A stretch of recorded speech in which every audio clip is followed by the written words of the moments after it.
Anyhow, Andrew, aka Kelpier here. Welcome to the Onion Buns and welcome to another episode of Hilarious Gaming Stories. We're going to keep going down the DAoC rabbit hole. But before that, here's a short message. Hey all, just a quick mention here. Please like, subscribe, share, and comment on the videos you like. It helps with the YouTube algorithm, which helps me. Takes 2 seconds. So thanks in advance. Alrighty, so I'm going to assume I'm speaking to gamers for the people watching this video. Maybe that, you know, what they say about assumptions, that makes an ass out of you and me, but I don't know a lot of gamers that watch game, or a lot of non-gamers that watch gaming videos. So I'm just going to go on the assumption that I'm speaking to gamers. So if you've been gaming for any amount of time, we've all had that moment where we've seen a game really screw up in the design of a class or a ability, and it gets exploited to the max. Now, I'm also going to assume that if you've watched any of my videos, you know I'm a pretty straight shooter. I don't like exploits. I don't cheat ever. I just won't do it. I've walked away from people doing it around me. DAoC had the one exception to that rule, and it was the Necromancer class when it first came out. Now, they rushed the fixes, but I got to tell the story about the Necro class, how it worked, what it was, and how this exploit happened, because, my God, I don't know how this got through the testing, to be honest. Internal or beta testing. I just don't know how it got through to make it to the live game. And I had to try it. Well, I rolled up a Necro because I love Necromancers. Anyone that's played with me knows I love Necromancers. So I had to try the class, but then I got taught the exploit, and well, I had to try the exploit. Now, technically it wasn't an exploit, but in my opinion it was. But I still had to try it because it was too tempting. And I couldn't get in trouble for it because it wasn't against the rules. It's actually how the class was designed. It was a stupid design that should have never made it out of beta test, but it did. So, all right. So they came in, I think it was the first expansion. They came out with the Necromancer class and the Reaver, and that was Albion. I don't know what classes there were in the other two realms. I only played Albion. When I started DAoC, I rolled up on Hibernia, and I really didn't like it.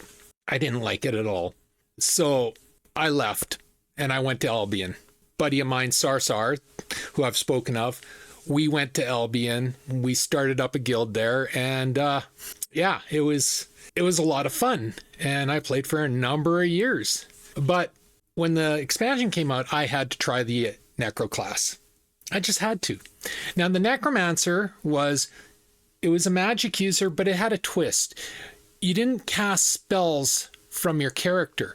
You summoned a undead minion, and the spells flowed through it. So you cast, but the spell came out from the minion, and the minion could not be hurt. Are you getting an idea where this is heading yet? So, and it was a very powerful class. Like I said, every expansion in DAoC, they upped the power level on the new classes. And it got ridiculous. It got honestly ridiculous, and it ruined their game. You know, it was the old classes could not stand up to the new classes because the new classes were so massively overpowered before they ever got any of the abilities from the expansions, because the expansions also came out with quests where you pick up really well, it wasn't so much the second expansion, but the third expansion, Trials of Atlantis, they came out with the most stupid abilities, massively overpowered abilities. So you took these classes and you added those abilities and you had a god character. And the surest way to kill any MMORPG out there is create a god character and then put it into PvP or RVR. You will drive your population, your player base away in droves, and that's what happened to DAoC in a nutshell.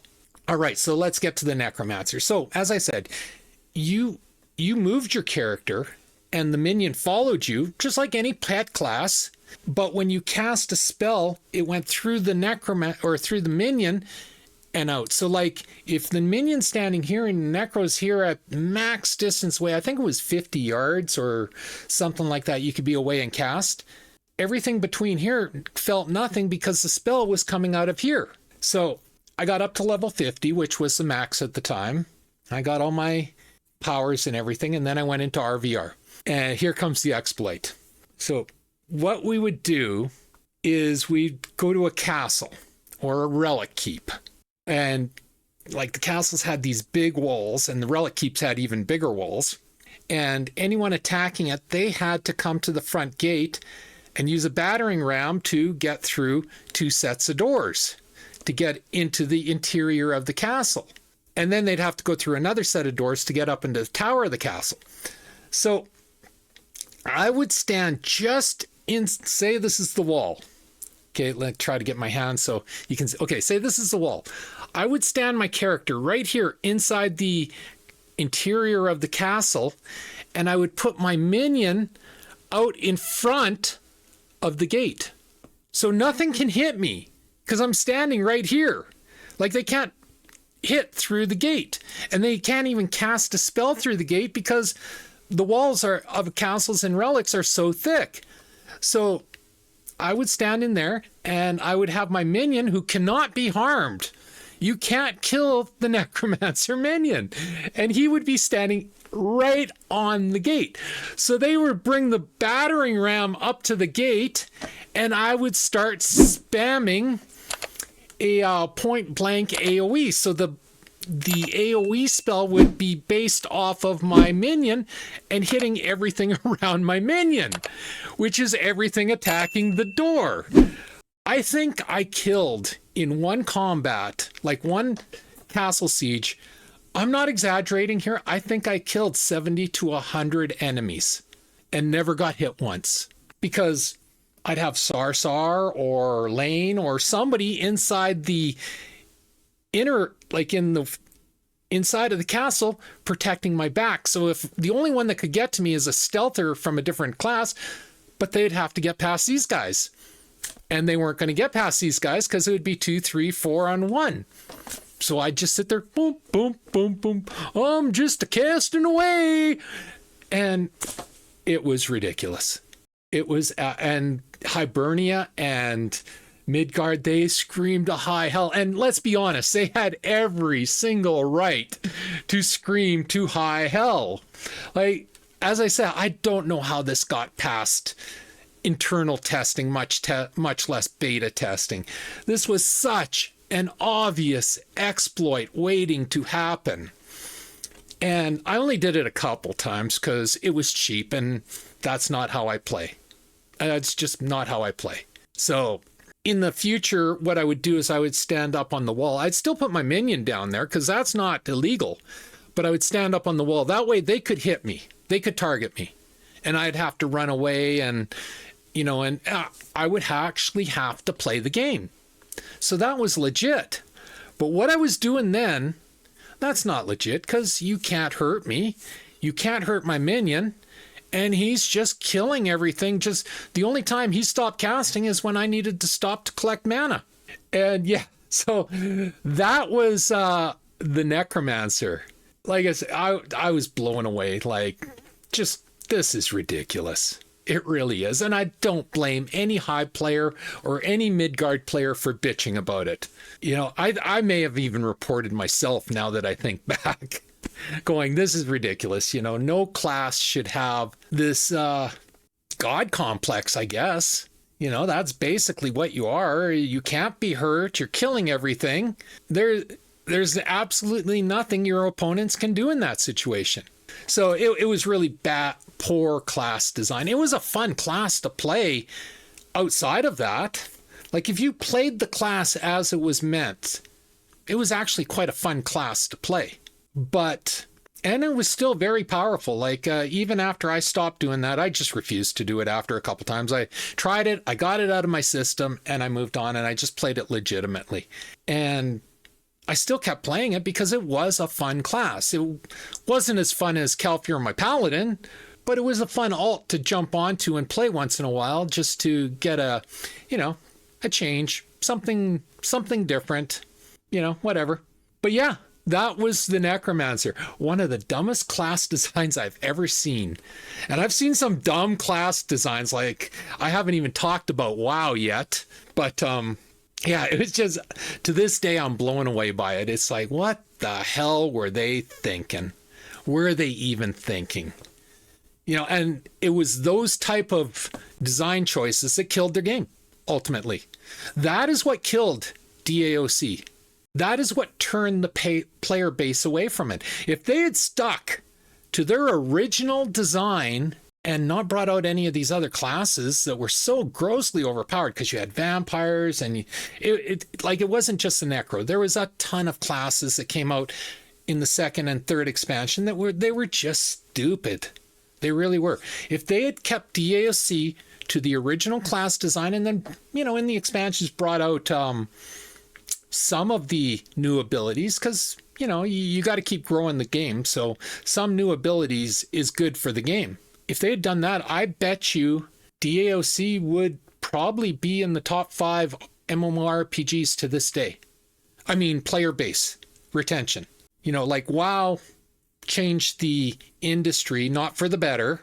And when I do my review of all the different MMORPGs I played over the years, I will explain how badly WoW screwed up the entire MMORPG industry.